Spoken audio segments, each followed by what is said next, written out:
All right.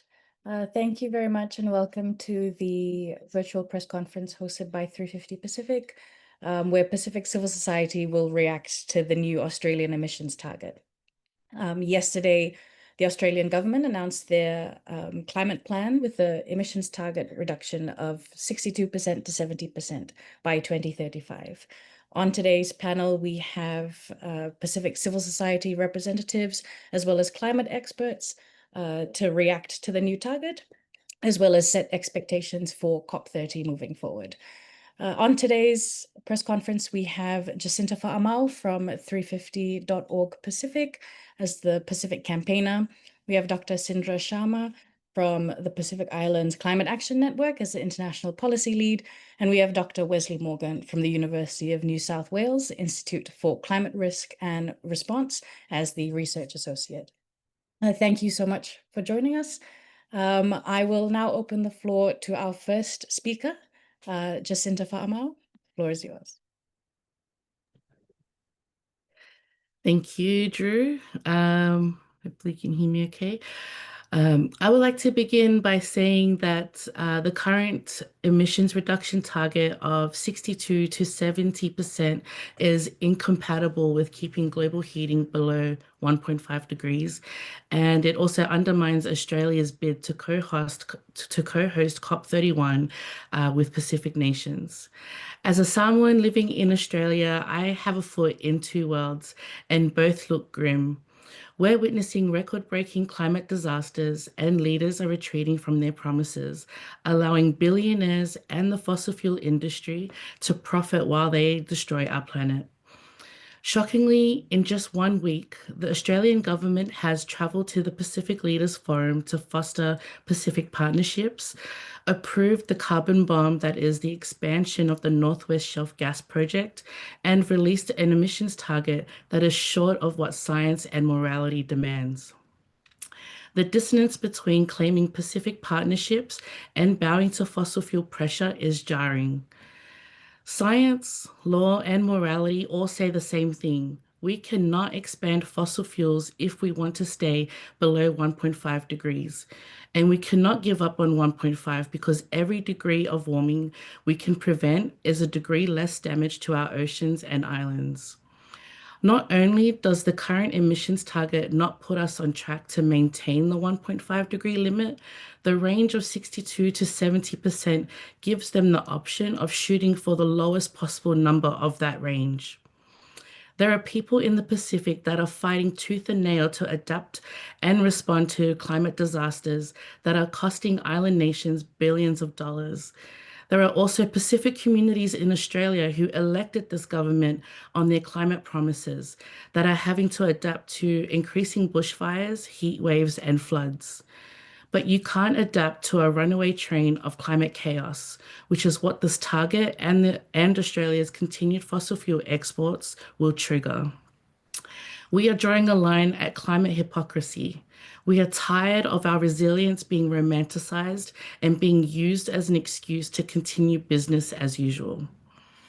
The Pacific has historically looked at Australia as a big brother, but it is becoming increasingly obvious that the burden of climate leadership will always fall to Pacific peoples, those least responsible for this crisis.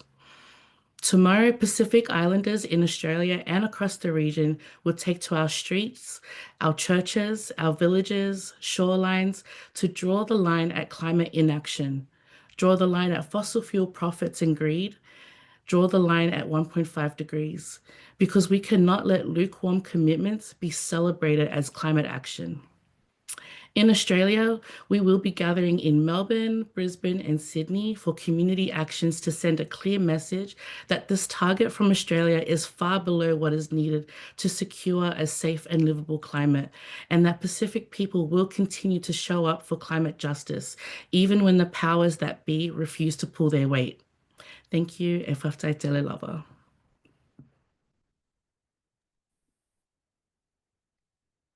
Thank you so much, Jacinta. We'll now pass on to Dr. Sindra Sharma from the Pacific Islands Climate Action Network. Beloved Naka, thank you 350 Pacific and Drew for this opportunity to speak about the Australian NDC, which is a very significant moment for us as well in the Pacific. PCAN is the biggest regional grouping of Pacific climate organizations with over 190 members and growing. We're Pacific Regional. So over the last few years, we've seen Australia really lobbying hard to host COP31 as a so-called Pacific COP and presenting it as a powerful commitment really to elevate our voices, Pacific voices, and center our priorities in global climate action. We saw this come through really strongly just recently at the regional forum, the Pacific Island Forum Leaders Meeting just last week. Yet Pacific leaders have always been true champions of ambition and the drivers of change, from securing that vital 1.5 degrees benchmark to establishing loss and damage to delivering concrete outcomes for our peoples through the first ever Pacific COP and this first ever Small Islands COP, COP23. While Australia has positioned itself as a climate leader, we simultaneously see them locking in new fossil fuel expansion, which will steer the world towards a really dangerous future for our region, but for the world in general. In the 10 years since Paris, in the Paris Agreement, Australia's natural gas production grew by approximately 102%. So against this backdrop, this NDC is really profoundly disappointing for us. Australia's NDC is, from our initial assessment, we see it's misleading because it presents 62 to 70% cut by 2035 as science aligned first, when this simply mirrors global averages, not Australia's actual fair share. And by using a favorable baseline and avoiding equity benchmarks, it really overstates ambition while ignoring high responsibility and capacity. And it also relies on accounting choices that really inflate progress, including land sector removals and multi-year budgets, as well as carbon credits. So this really masks weak fossil cuts and leaves a door open to offsets, undermining the credibility of Australia's claim to 1.5 alignment. And really at the heart of it really undercuts the notion of the Pacific COP, of the Pacific Valley as well. And behind the rhetoric, the numbers expose a familiar pattern of misdirection. The symbolism of hosting is being used to mask inadequate ambition, and we see this not as leadership. It's an exercise in power politics that risks legitimizing inaction at the expense of those who are always the most affected at the very front lines. And I also wanted to note that the modeling scenarios for this NDC seem to be based on 2-degree pathways. So they're not 1.5 degrees aligned. So recently, the International Court of Justice issued a landmark advisory opinion on climate change. This opinion was championed by Vanuatu and other Pacific states and our Pacific youth. It established clear legal obligations for all countries to protect the climate system. It confirmed that states have a legal duty, not just a moral one, to act with highest possible ambition to limit warming to 1.5 degrees. It also clarified that a state's failure to take that appropriate action, such as promoting fossil fuel production, can be an internationally wrongful act that can lead to reparations for harm. And at the recent Pacific Islands Forum leaders meeting and within its communique, you'll see that the ICJ AO's outcomes was reaffirmed and explicitly on the need for 1.5 aligned NDCs. So for the Pacific, loss and damage are both material and more than material. It's a grief of losing sacred places to the sea, that the grief of losing your identity and your spiritual connection, and the breaking of language and knowledge when ecosystems completely disappear. And it's not just something that is insular to the Pacific. This loss is felt globally. The ICJ confirms that this isn't charity, it's an obligation of reparation.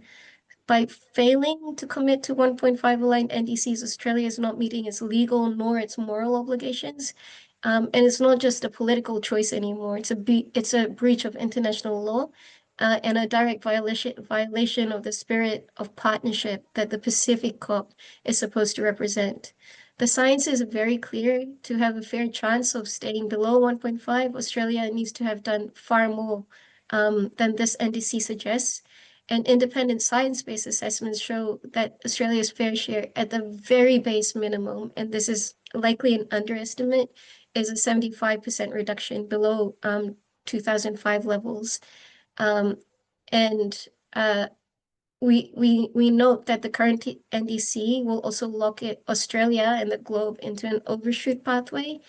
Overshooting 1.5 is not a pause button, but a trigger for irreversible harm. And once we cross this level, then we go into a world of uncertainty and tipping points that no later cooling can sort of tease us back to. There's no magic sort of time machine back to the state, that stable state that we were in.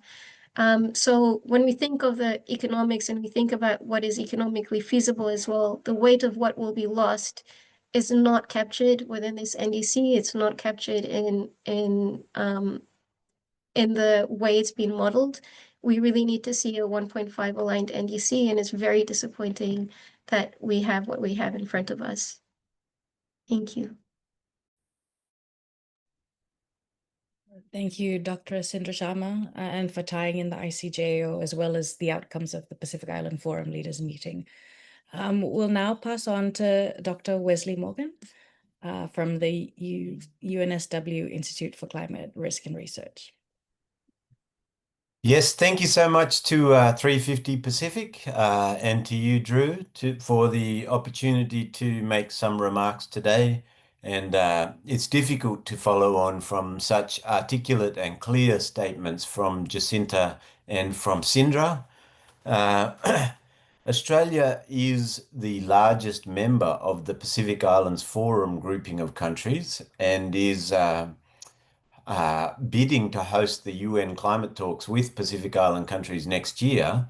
And so it is no surprise that Pacific nations are watching Australia's climate ambition very closely. And for Pacific Island nations have led the global discussion on climate change for decades and are really fighting for survival. So they want to see all countries setting targets that are in line with limiting warming to 1.5 degrees.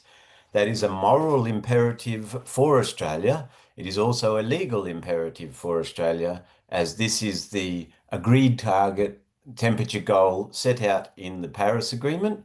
And just reiterating what Sindra said, that the International Court of Justice has this year, in a unanimous advisory opinion, clarified that countries, when they are setting their targets under the Paris Agreement, it is not entirely discretionary. So countries need to set ambition that is targets that are more ambitious than their previous targets, and they need to set targets that align with the science and with their fair share of a global effort to limit warming to 1.5 degrees. And that is the legal standard for assessing a country's ambition.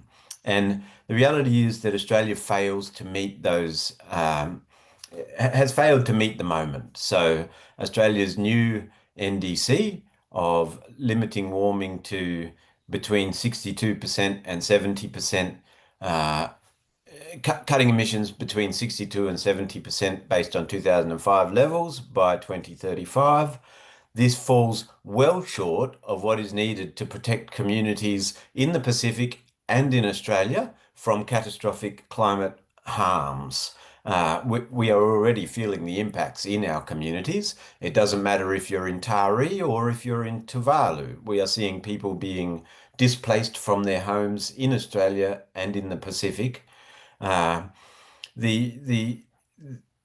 Australia is a wealthy nation. Australia is a member of the G20 group of countries. Australia has profited from the export of fossil fuels for many decades, is currently the world's largest exporter of metallurgical coal, world's second largest exporter of thermal coal, world's third largest exporter of liquefied natural gas. So Australia, as a wealthy nation that has benefited from has received economic benefits from fossil fuel exports for decades, has an obligation all countries have an obligations to cut emissions, but our our obligations are common but differentiated, and wealthy nations need to move first and fastest.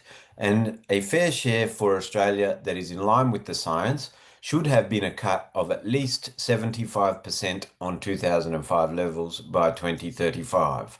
Uh, and the reality is that by presenting a range between 62 and 70, the Australian government is fudging the numbers. In reality, this is a 62% target, which is well short of the 75% that Australia should be committing to. Um, well, the other thing to say is that Australia's exported emissions that are linked with Australia's exports of coal and gas are more than double the emissions of the entire Australian domestic economy. And the NDC that Australia has submitted does not do anything to reduce those emissions. And this is a major omission by the Australian government and one that may have legal consequences. So um, the over the next Australia since 2000, so in recent decades, has approved hundreds of new coal, oil and gas projects, primarily coal and gas projects, and continues to expand fossil fuels for exports. So whilst Australia it hopes to present itself as a country that is taking action to cut emissions, that is taking a responsible stance to tackle climate change, at the same time, Australia continues to approve new carbon bombs, like extending the Northwest Shelf gas project out to 2070, Woodside's very large liquefied natural gas project, and continues to expand fossil fuel exports, such that over the next 5 years, Australia's emissions associated with Australia's fossil fuel exports will be around 3.3 times the emissions associated with Australia's whole domestic economy. So, and we're not doing anything about those emissions. They are growing. And but out to 2035, the cumulative emissions from Australia's fossil fuel exports, from our export industry, will rise by around a third. So even as Australia has this headline number of committing to reduce emissions by 62% by 2035, the cumulative emissions associated with our fossil fuel exports will grow by around a third. So this is clearly not going to work in terms of keeping our communities safe from the impacts of the climate crisis. It's clearly not going to work in terms of cementing our place in the Pacific. Australia has a strong national interest in being the security partner of choice for Pacific Island countries. And Pacific Island countries have been crystal clear for some time now that climate change is the single greatest threat facing island nations. So if Australia wants to be a credible security partner for Pacific Island countries, Australia needs to take credible action to tackle the climate crisis. And this NDC fails that test. Finally, I just want to reiterate that the International Court of Justice, the other thing this NDC does is it does not reflect the clarified international law obligations of countries like Australia. So at The Hague, at the International Court of Justice, Australia argued that the obligations of countries like Australia only extend to making commitments to reduce domestic emissions and communicating a target under the Paris Agreement every 5 years. And what the judges said is that, in fact, no, Australia's legal obligations to tackle climate change are much broader than simply submitting a target every 5 years. It includes Australia's obligations in international human rights law, under international environmental treaties, under the international law of the UN law of the sea, and in customary international law. And the ICJ was crystal clear that states that continue to approve and subsidize fossil fuel projects for production, they may be the continued approval and subsidies of new fossil fuel projects may constitute an internationally wrongful act. And so this is a sea change in the way that states understand their legal responsibilities. It's not just to cut domestic emissions, you also need to be taking action to limit fossil fuel production for export, because you know that that will lead to damage for the Earth's climate system and harms to people at home and abroad. And Australia has failed the test in that regard as well. The NDC does not set out a plan for Australia to limit new fossil fuel expansion or to plan for a phase out of fossil fuel production. So all of this will have some bearing on Australia's plans to host COP31 with Pacific Island countries next year. And the reality is that if Australia still wants to be a credible partner for the Pacific for COP31, Australia will need to be signalling concrete plans to end the expansion of fossil fuel production and signalling a plan for a managed phase out of fossil fuel production. I think I'll stop there. Thank you so much, Dr. Morgan, for your remarks. We have just a few questions that have come about from your opening statements. The first question, Dr. Wesley, since you spoke about Australia's, domestic decarbonization as well as their exports, there have been claims that a target over 70% is not feasible for the Australian economy. What is your, response to this assumption? And maybe after Dr. Wesley, Jacinta, as a Pacific Islander living in Australia, if we can also have your opinion on this.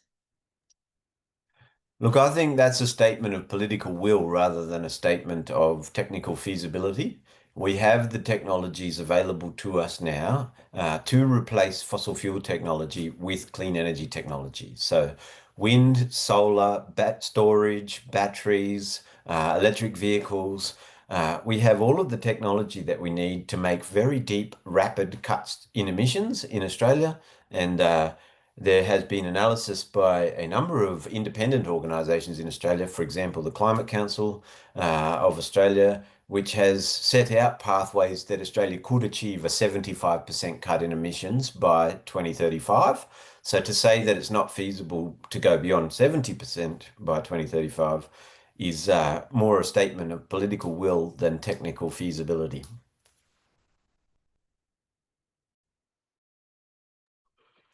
I agree. You probably said it a lot better than I could have, Wes. I know that Australia definitely has the capability to be a renewable energy leader, not just in our region, but for the entire world, because of its rich natural resources here. I think those are just excuses to avoid. I mean, there's still a big influence from the fossil fuel industry that's holding on, that's influencing a lot of the decisions made from our government. But yeah, it's definitely possible. We see that leadership in Australia's support for Pacific's transition for 100% renewable energy in some of some of the Pacific countries. I know they've supported, I think, Palau's solar energy projects. So it is possible, but it just sounds like excuses to avoid taking responsible climate action. Thank you so much, Jacinta and Wesley. The next question is sort of related to the outcomes of the Pacific Island Forum Leaders meeting and looking forward towards COP31. This question is posed towards both Sindra and Wesley that were in Honiara. What do you think that this new climate plan means for the supposed, broad Pacific support that was voiced in Honiara for Australia's COP31 bid? There has been some response from select Pacific governments to this new climate plan, but the Australian government is still insisting that they still have broad Pacific support for their COP31 bid. What do you think this plan means in terms of regional support for Australia? After you, Sindra. Thank you. Thanks, Drew, for the question. I think that over the last 2 years or so, when we've been having these conversations around Australia hosting the COP in partnership with the Pacific, the sort of direction has changed now. It's branding more as a Pacific COP, and very much bringing in buy-in from Pacific leaders into there's a lot of questions around what a Pacific COP even means, right? Especially from Pacific people. But we've heard statements more strongly coming from Pacific leaders and champions who have been champions in the multilateral space as well, that around especially expansion narratives from Australia, that this is not acceptable. It's not to the Pacific partnership that we see as we frame a Pacific COP. So in terms of what this means, I think in terms of the NDC, I'm really hoping that we can see more stronger voices from our Pacific leaders really saying this is not 1.5 degrees aligned. And as Dr. Wesley and I also spoke of, like with the ambition that we have and the clarity that we have from the ICJ as well. And we would have heard folks like Minister Ralph Regenbanu of Vanuatu already commenting on this, that this lock-in of harm is no longer acceptable. It's not in the interest of the Pacific. It's not in the interest of the world at large, and it certainly is not in the interest of Australian citizens as well, because locking that harm, the cost of reaching beyond 2 degrees as well is going to hit them just as equally as it hits us. So we're hoping that the framing of this COP is then really about not legitimizing the bad behaviors of Australia, but honing down on how we can really go back and fix the inadequacy of this NDC and other NDCs that are taking us on a very dangerous path at the moment. I think Australia is on notice. So, I think Australia has its hand up to host the climate talks with the Pacific because Australia wants to show that it is listening and prepared to take practical action to address the issue that Pacific countries see as their key threat. But that can't be token. That can't be an attempt to blue wash the Pacific by hosting a COP that is not a substantive COP. We saw at COP28 in Dubai, for the first time in the whole history of the UN climate talks, countries agreed to transition away from fossil fuels and to triple the rollout of renewables in this decade. And that was something of a breakthrough because it was the first time globally that countries had mentioned fossil fuels at all in the decision text, which is pretty amazing because we know that it is burning coal, oil, and gas that is the primary contribution to the climate crisis. What Australia needs to do is to build on that decision, work with the Pacific to cement a global consensus about moving away from fossil fuels. Australia needs to make real progress in terms of ending the expansion of fossil fuel production. Australia, it would be, I think it's untenable for Australia to host the UN climate talks with Pacific countries without taking action to end the expansion of fossil fuels, both at home in Australia and working with the Pacific to cement that consensus globally. And Australians can be slow learners, and particularly in relation to Pacific Island neighbours. So I think, Australia sees itself very much as part of the Pacific region, but most Australians do not know much about Pacific Island countries. And I think that hosting a COP together is an opportunity for Australians to learn from Pacific neighbours. And because we do all face the existential threat of climate change, the The risk assessment that was released this week by the Australian government says that 1.5 million people in Australia face coastal inundation by 2025. So the risk of sea level rise is something that impacts Australian communities as well as Pacific communities. So, I do hope Australia can learn from the Pacific. At the moment, there is still formal support from Pacific governments for hosting COP together. But as I say, I think Australia is very much on notice, and it cannot be simply a moment to blue wash. Thank you so much, Dr. Wesley and Dr. Sindra. Our final question is sort of zooming out to the region of the Pacific, and it's how are Pacific people in general, so those not currently in the policy conversation, how are Pacific people in general responding to the climate conversation centered around Australia right now? And that question's posed to Jacinta, but also to Sindra in your interactions of PCAN with the wider Pacific movement. Thanks, Drew. Young Pacific people are definitely responding to the climate conversation. Because even just looking back at what Australia's government has done in the past week, there's been a lot of information, and just seeing the sheer response from our communities and our organizations and just our network has been, it's kind of like showing like how we can flex in these moments and respond rapidly to these things that matter, that are a concern to our region.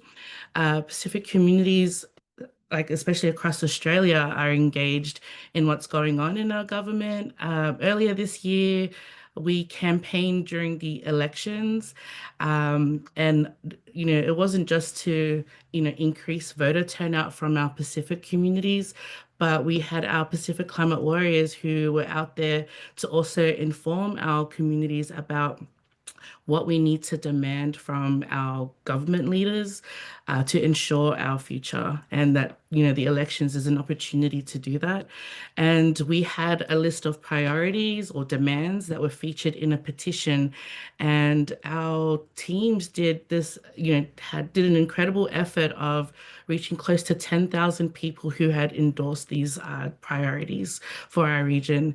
And I think the journey of our communities on taking part in in politics, and then seeing what's happening recently with the Pacific Leaders Forum and how Australia is just putting out all these ridiculous fossil fuel projects. And now we given an opportunity to join the global community um, to voice our opinions. And this is the Draw the Line mobilizations that's happening this weekend. Our Pacific Climate Warriors Network are joining Draw the Line, and we're drawing the line at 1.5 because, this is a matter of justice. It's a matter of survival for us. It's also us demonstrating, again, that Pacific peoples have always been at the forefront of the fight for climate justice. Our islands are already have already lost too much to the climate crisis, from tropical cyclones and eroding shorelines. And this is our weekend to flex as a region and as a youth community, because we refuse to lose any more. So yeah.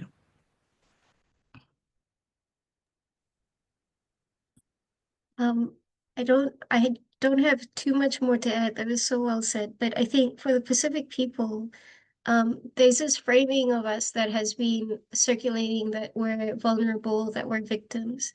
We're not. We're none of those things. We've been made vulnerable by others' inaction, but that doesn't mean that we are not fighters. And we have consistently been the voice of ambition. We're so well versed in this. We are very well versed in what the tides are bringing in. We know the crisis that is on our shores. And this crisis is holistic in the way that we view it as well.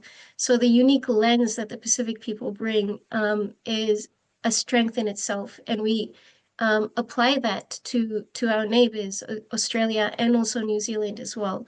but also globally. You know, this lens of justice and equity and what it means as stewards of our ecosystems, and what we're doing to it, and what that means for future generations as well. So we really, you know, we're resilient people, and we're very clear that our resilience is not an excuse for others' failure to act. And I think as solution holders, you would have seen, I mean, with the historic ruling from the International Court of Justice that was led by Pacific people, by Pacific youth, and then championed by Pacific leaders. It is these kind of solutions that I could speak for days on how we have charted the course of ambition from the very beginning of when we started to talk about climate change, when we started talking about environmental degradation, biodiversity loss, to pollution as well. So I think we will continue holding the line and fighting, but there is a point where this is going to catch up with all of us. But we're not gonna sit back and let that happen. Thank you so much, Sindra and Jacinta, for those really strong final remarks. And thank you, all of the panelists and the speakers, for joining us today. This recording will be made available to your respective organizations, as well as sent out to the 350 org media list. Pinaka.